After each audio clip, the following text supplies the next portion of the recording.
इससे पहले वाली क्लास में मैंने आपको बताया था कोर्डेटा का क्लासिफिकेशन, और कोर्डेटा के बारे में आपको कुछ बेसिक इन्फॉर्मेशन, बेसिक नॉलेज भी आपको दी गई थी। आज मैं आपको बता रहा हूँ comparison of chordates and non chordates animal. Chordate के प्राणी और नॉन कोर्डेट के प्राणियों की तुलना करके आज हम देखेंगे कि कौन कौन से कैरेक्टर्स हैं जो कोर्डेट्स के अंदर तो पाए जाते हैं परंतु नॉन कोर्डेट्स के अंदर वो एब्सेंट होते हैं। जो पहला कैरेक्टर है वो है सिमेट्री। कोर्डेट्स एनिमल की जो सिमेट्री होती है वो बायलैटरल होती है, जबकि जो नॉन कोर्डेट्स एनिमल्स हैं उनके अंदर रेडियल बायलैटरल सिमेट्री पाई जाती है। बायलैटरल सिमेट्री का मतलब ये होता है, आप इधर देखिए, जो ह्यूमन है, ह्यूमन को कोर्डेट्स में रखा गया है। अगर मैं इसके एक विशेष तल से, या अगर मैं इसे विशेष तल से दो भागों में बांटूं तो ये दो बराबर भागों में बंट जाएगा, फर्स्ट और सेकेंड। तो इस प्रकार की जो सिमेट्री होती है उसे बायलैटरल सिमेट्री बोलते हैं। लेकिन जो ऐसे एनिमल्स होते हैं जो गोल हैं,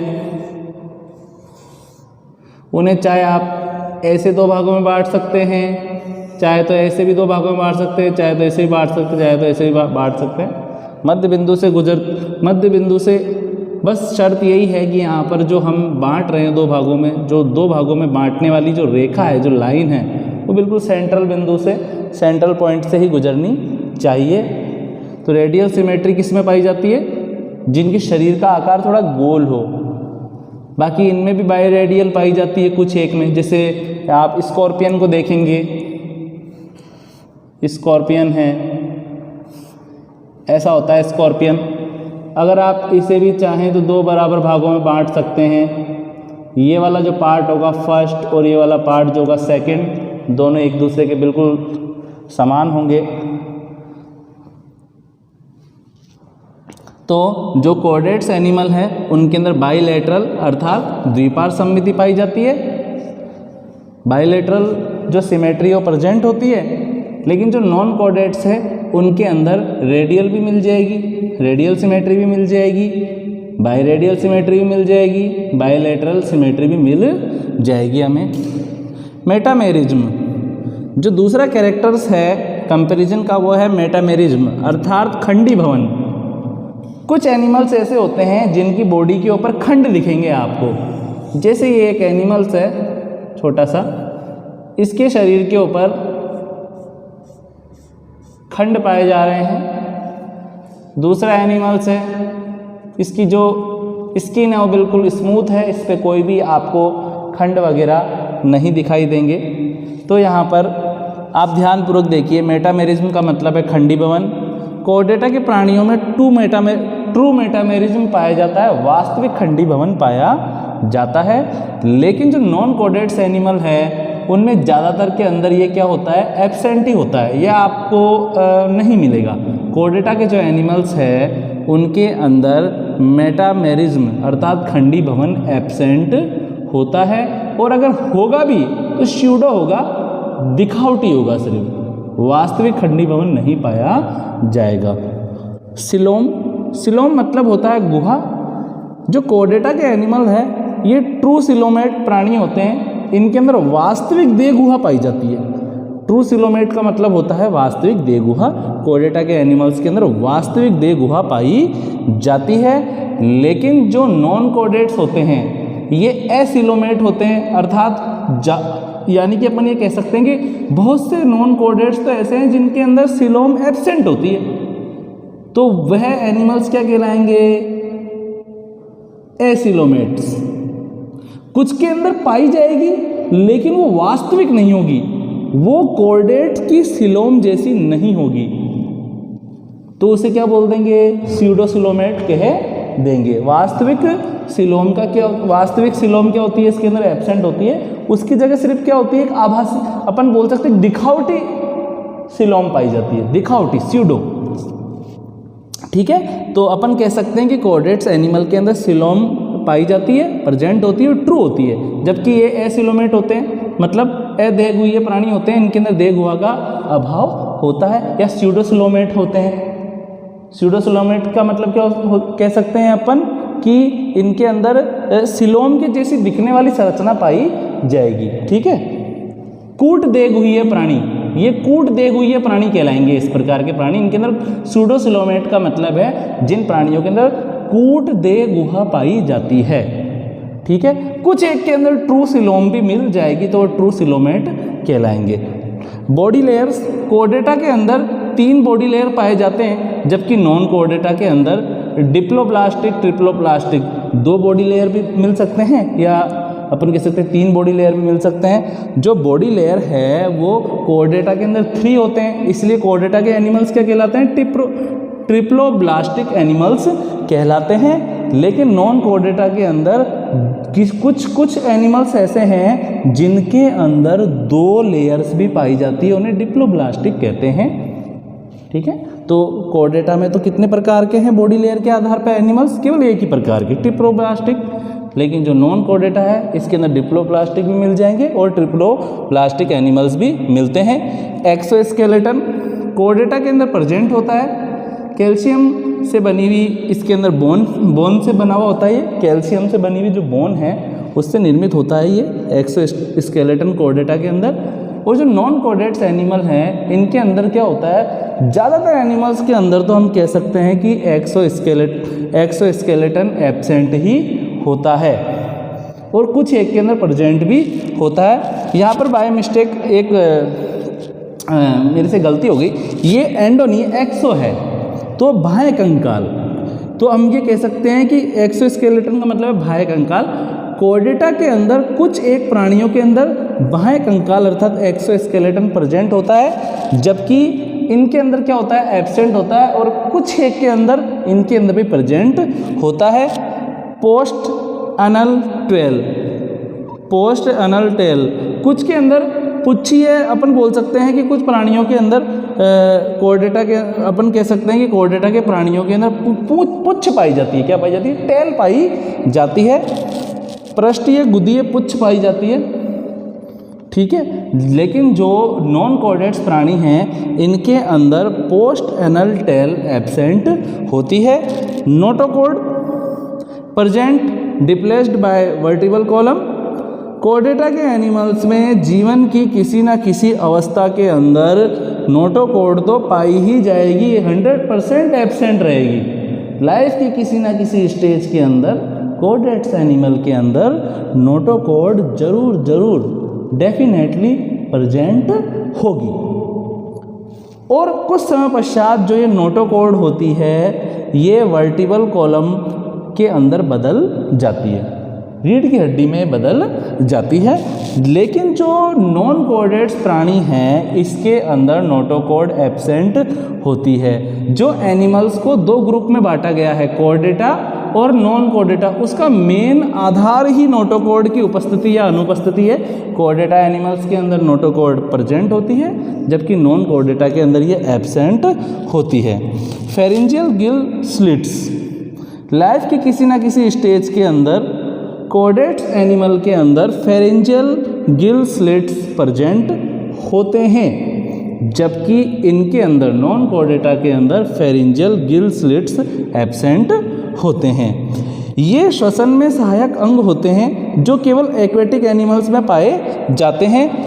अब आप बोलेंगे कि ह्यूमन हुआ, जो गाय भैंस वगैरह जो है, ह्यूमन हो गया, काऊ बफेलो कैट वगैरह, ये तो स्थलीय प्राणी है, ये तो अपन बोल सकते हैं टेरेस्ट्रियल एनिमल्स है ये, तो इनमें तो लंग्स के द्वारा होता है रेस्पिरेशन। लेकिन जब ये एम्ब्रियोनिक स्टेज में होते हैं, जब ये एम्ब्रियो के रूप में होते हैं, तो उस दौरान इनके अंदर भी क्या पाए जाते हैं? क्लोम like structure, gill like structure इनके रेस्पिरेशन में सहायता करते हैं। जैसे मेंढक हो गया, जैसे मेंढक है, मेंढक अपनी स्किन, जो फ्रॉग है वो अपनी स्किन के द्वारा रेस्पिरेशन करता है। लेकिन जब उसका अपन बोल सकते हैं कि जब वो अपन लार्वा स्टेज में होता है, वो जब वो लार्वा स्टेज में होता है तो उस दौरान उसके अंदर क्या पाए जाते हैं? उसके अंदर क्लोम या गिल्स नामक संरचनाएं पाई जाती है जिसके द्वारा वो रेस्पिरेशन करता है। लेकिन जो नॉन कोर्डेट्स एनिमल होते हैं उनके अंदर गिल्स या क्लोम एब्सेंट होते हैं। Blood vascular system coordinates animal के अंदर बंद प्रकार का होता है, क्लोज टाइप का होता है, लेकिन जो नॉन कोऑर्डिनेट्स एनिमल हैं इनमें दोनों ही टाइप का ब्लड वेस्कुलर सिस्टम पाया जाएगा, ओपन भी क्लोज भी। रेस्पिरेशन गिल्स लंग्स द्वारा, हम कह सकते हैं कि कोऑर्डिनेट्स के अंदर रेस्पिरेशन के लिए जो मेनली दो ऑर्गन्स पाए जाते हैं, एक तो होते हैं गिल्स जो एक्वेटिक एनिमल्स में आपको मिलेंगे जैसे कि फिश वगैरह के अंदर, और जो लंग्स होते हैं वो जो टेरेस्ट्रियल एनिमल्स होते हैं ह्यूमन आदि के अंदर लंग्स रेस्पिरेशन का कार्य करते हैं। और जो नॉन कोऑर्डिनेट्स एनिमल है इनमें body wall, skin, body wall, skin, trachea and cloves के द्वारा श्वसन का कार्य किया जाता है, रेस्पिरेशन का कार्य किया जाता है।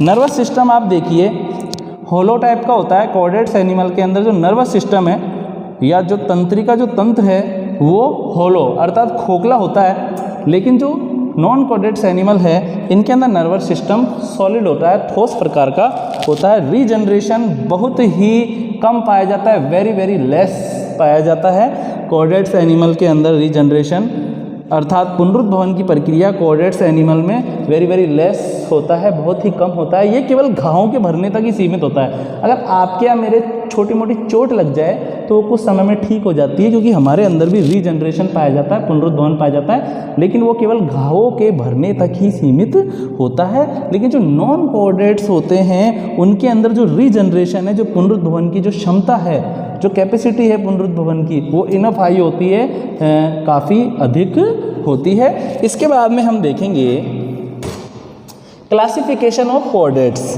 देखिए जब भी हम कोऑर्डिनेट्स को पढ़ रहे हैं तो बार बार ये वर्ड आ रहा है classification of coordinates, classification of coordinates, classification of coordinates.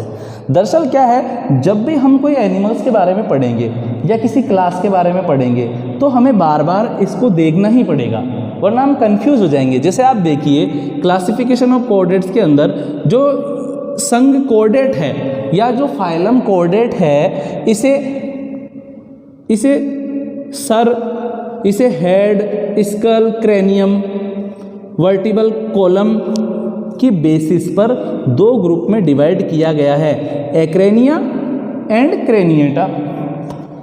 जो फाइलम कोऑर्डिनेटा है इसे सर के आधार, जो सर होता है जिसमें ब्रेन सुरक्षित रहता है, स्कल या क्रेनियम मतलब खोपड़ी, और वर्टिबल कॉलम अर्थात रीढ़ की हड्डी के बेसिस पर दो ग्रुप के अंदर डिवाइड कर दिया गया है, एक्रेनिया और क्रेनिएटा। जो क्रेनिएटा है इसके बारे में मैं आपको बता चुका हूँ कि इसे यू कोऑर्डिनेटा भी कहा जाता है, और इसमें केवल और केवल एक ही सब फाइलम को रखा गया है, वर्टिब्रेटा। वर्टिब्रेटा को भी दो डिवीजन के अंदर डिवाइड किया गया है जबड़ों की उपस्थिति के आधार पर। जिन प्राणियों में जबड़े पाए जाएंगे वो एग्नेथा के प्राणी कहलाएंगे, और जिन प्राणियों के अंदर जबड़े एब्सेंट होंगे वो ग्नेथोस्टोमेटा कहलाएंगे। जो उसकी प्रेजेंट या एब्सेंट की बेसिस पर वर्टिब्रेटा सब फाइलम को अपन बोल सकते हैं कि टू डिवीजन के अंदर डिवाइड किया गया है, एग्नेथा एंड ग्नेथोस्टोमेटा। जिनमें जो एब्सेंट होंगे अर्थात जबड़े एब्सेंट होंगे वो एग्नेथा के एनिमल्स कहलाएंगे, जिनके अंदर जो प्रेजेंट होंगे वो ग्नेथोस्टोमेटा के एनिमल्स कहलाएंगे। अभी हम इसको छोड़ते हैं, हम इसको नेक्स्ट क्लासों के अंदर देखेंगे। आज का हमारा जो मेन जो टॉपिक है वो है एक्रेनिया या प्रोटोकोर्डेटा। नोटोकॉर्ड की प्रेजेंट या एब्सेंट की बेसिस पर इसे तीन सब फाइलम में डिवाइड किया गया है, हेमिकोर्डेटा, नोटोकॉर्डेटा, सिफेलोकॉर्डेटा। सब फाइलम फर्स्ट। आज सबसे पहले हम देखेंगे कि जो एक्रेनिया है, जो उसका सबसे पहला जो सब फाइलम है हेमिकोर्डेटा, उसके बारे में आज हम स्टडी करेंगे। इस सब फाइलम में प्रिमिटिव कोऑर्डिनेट्स को रखा गया है। इस सब फाइलम के अंदर प्रिमिटिव कोऑर्डिनेट्स को रखा गया है, मतलब कि ये जो कोऑर्डिनेट्स का ये जो सब फाइलम है इसके अंदर प्राचीन कोऑर्डिनेट जीवों को रखा गया है। प्राचीन कोऑर्डिनेट जीव जो हम हैं, हम बोल सकते हैं हम बिल्कुल विकसित प्रकार के कोऑर्डिनेट हैं, लेकिन जो ये हेमिकोऑर्डिनेट्स है ये लोअर टाइप के कोऑर्डिनेट्स है, ये प्रिमिटिव कोऑर्डिनेट्स कहलाएंगे। हेमिकोऑर्डिनेट्स क्या है? प्रिमिटिव कोऑर्डिनेट्स या लोअर कोऑर्डिनेट्स, या हम बोल सकते हैं प्राचीन प्रकार के कोऑर्डिनेट्स को किस में रखा गया है? हेमिकोऑर्डिनेटा में रखा गया है।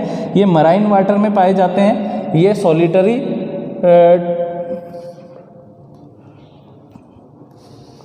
एक सेकेंड, इसमें कुछ स्पेलिंग की मिस्टेक है। ट्यूबिकोलस, हाँ सर, ये डी नहीं है,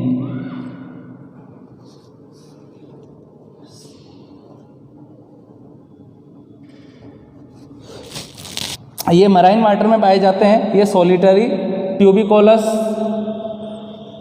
बरोविंग एनिमल्स होते हैं। ये मराइन वाटर में पाए जाते हैं अर्थात ये समुद्री जल में पाए जाते हैं।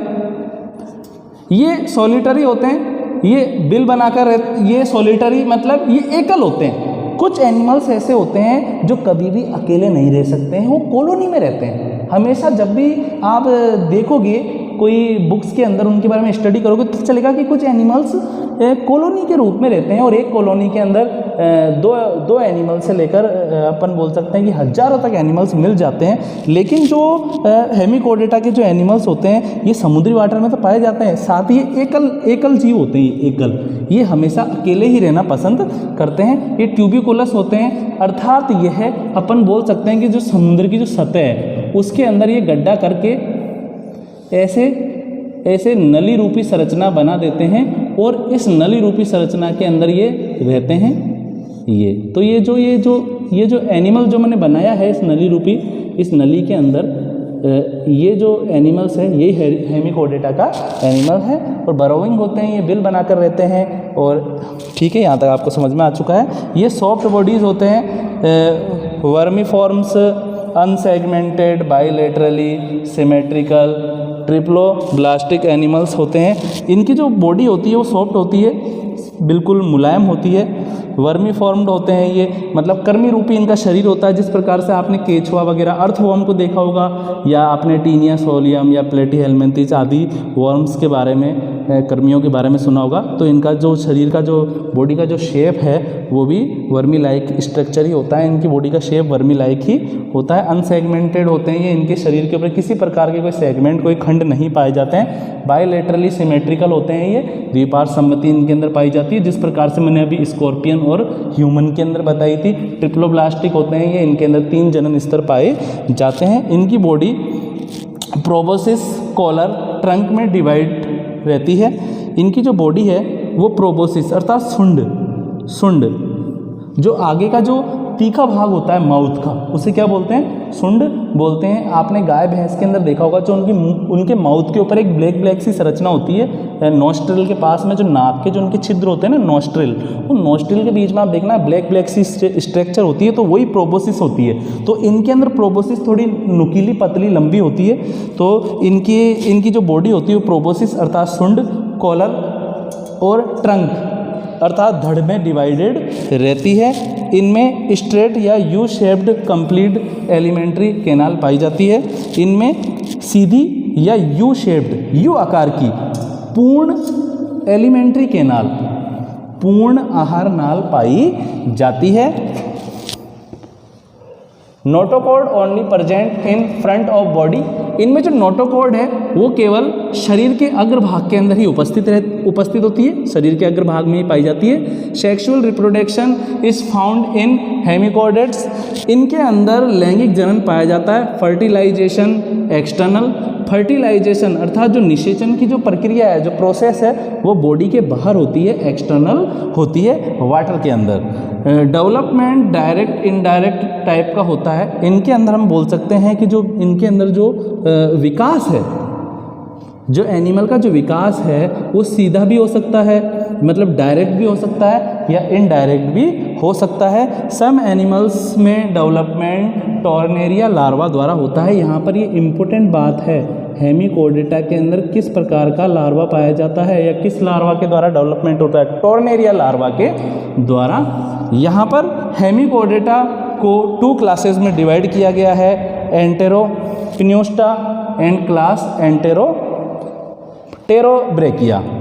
जो हेमिकोर्डेटा के जो एनिमल्स हैं इन्हें 2 क्लासेस में डिवाइड किया गया है, एंटेरोपन्यूस्टा, और क्लास जो सेकंड है वो है टेरोब्रेकिया। नेक्स्ट क्लास के अंदर मैं आपको बताऊंगा इन क्लासेस के बारे में, इनमें किन किन एनिमल्स को रखा गया है, उनके अंदर क्या क्या विशेषताएं हैं। ठीक है, थैंक यू स्टूडेंट्स। ओके।